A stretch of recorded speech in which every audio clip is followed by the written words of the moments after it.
I wanted to go back to the quote we played at the beginning of the show, Manfred Nauck from the United Nations, who is calling for further investigation, especially into the U.S. military. The UN chief investigator on torture calling for a full investigation of the role of U.S. forces in human rights abuses.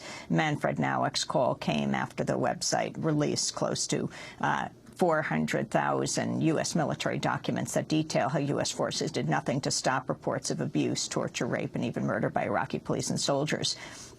In addition, the WikiLeaks war logs show at least 15,000 more civilians have died, as we said. In the streets of Baghdad, local residents say the leaked documents confirm what they have known for years. The response in the United States was very different, and I wanted to go back to David Leigh for this, which is tremendous pressure on Julian Assange and WikiLeaks, saying he has blood on his hands, that in the past he released documents that were not redacted, and yet AP got a hold of an internal Pentagon memo that said in the last trove of some 76,000 documents that were released, that no sources were compromised, David Leigh. What is your response to all of this, that the overall framing of this is that WikiLeaks, and then I think by extension, though they don't say The Guardian and the New York Times, are putting people in danger? Well, it's a kind of sick joke to talk about WikiLeaks maybe having blood on their hands because, as you've said, the Pentagon analysis was that they don't have blood on their hands and that nobody has suffered reprisals as a result of what they did. And they did redact in Afghanistan, and they did redact this time. Whereas, of course, the people making these accusations, these generals, they have gallons and gallons of real blood on their hands, and these documents detail how they have been responsible for the death of hundreds of innocent civilians, for example. So who's got blood on their hands? Pratap Chatterjee, you also write about drones. Talk about what you found. Amy, this is about a group called Task Force Odin. Odin is actually the Norse, one of the Norse gods of war and death. He's famous because he has one eye.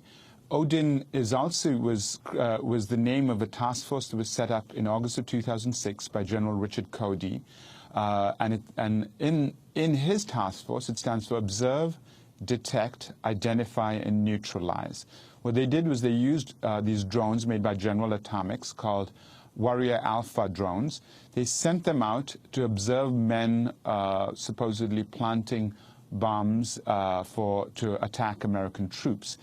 These drones were then followed by C-12 Cessna aircraft, often with analysts and aerial weapons teams who could call in Hellfire missile strikes. And the American military at first was very excited about this approach. They felt that this was the way forward. And in particular, one area that is documented well in the WikiLeaks documents is in the 6-month battle in Diyala province, in particular around Bakuba, where militants took over Bakuba, the capital of Diyala, and tried to declare an Islamic State of Iraq. So the Warrior Alpha drones and Task Force Odin called in, were able to observe and call in strikes and kill a number of people. And there are dozens of people that are documented as having killed in these WikiLeaks documents.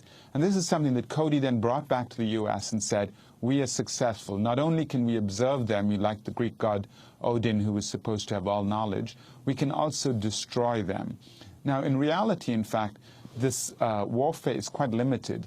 You have to actually come upon somebody emplacing a bomb before you can do anything about it. It doesn't really help you when people are walking in and out of houses, when you don't actually know what they're doing. You could also, in fact, kill the wrong people because you're observing simply from far up in the sky. And I think one of the most fascinating sets of documents there is around something called Operation Seventh Veil. Operation Seventh Veil is an operation to basically root out corruption and in particular to track down weapons smugglers. And very recently, a year ago, September 2009 and October 2009, Operation Seventh Veil was tasked with looking for weapons smugglers over the border in Syria.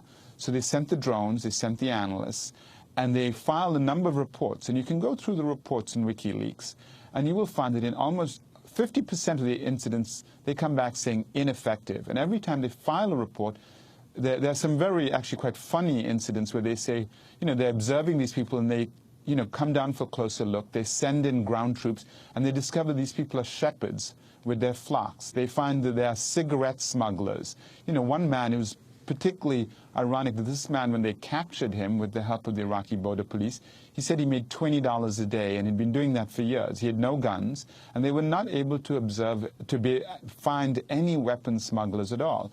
A lot of people, particularly in Pakistan, seem to think that the use of drones is the ability to be able to pinpoint and kill, specific high-value targets. In reality, as we've discovered recently, there's a foundation here in Washington called Near America. They've done a survey that has just been disclosed in which 3/4 of the people they polled in Fatah and the tribal territories of northern Pakistan said they felt that they felt that America was trying to destroy Islam. They opposed the drone strikes, and 60% of them said it was okay to attack Americans. I think, first of all, the drones cost an enormous amount of money. It's $3 million for each of these warrior alphas. Then there's all the time involved. And the very fact at the end of the day that their data, their sort of electronic intelligence is very poor, I think says, tremendous amount for the fact that even in the army and intelligence circles, that really the only way you can, if you believe in this kind of war, the only way you can really get this information is through human intelligence, or, as Michael Steele, who is in charge of intelligence in Iraq, is through open source intelligence, through journalists, actually, often who are on the ground and who meet people. Most of the stuff from drones doesn't work. It is one thing to, as one particular general said, to attack, low-hanging fruit, to find a couple of men who are planting a bomb and then attack them. And even that, I think, is not necessarily guaranteed proof that these men have actually done this of their own volition. You really need to go in and to be able to try people. I mean, there's, I think... Pratap, we're just coming to the end of the broadcast. We're just coming to the end of the broadcast, so I want to ask David Leigh, one of the major publications that's worked with these documents, where do you go from here? I know Julian Assange has said 15,000 more documents will be released on Afghanistan soon. We have 10 seconds. It's not so much the new documents on Afghanistan you should look out for as the question of what is going to happen to the thousands and thousands of U.S. State Department diplomatic cables, which Bradley Manning, the U.S. soldier, is also charged with leaking. They would cause a worldwide diplomatic crisis if they emerged, and I'm not sure that WikiLeaks is going to put those out. David Leigh, I want to thank you for being with us from The Guardian. Nir Rosen, author of, well, his latest book is Aftermath, and Pratap Chatterjee with the Center for American Progress. We'll link to all of your reports at our website, democracynow.org. I'm Amy Goodman. Thanks for joining us. This is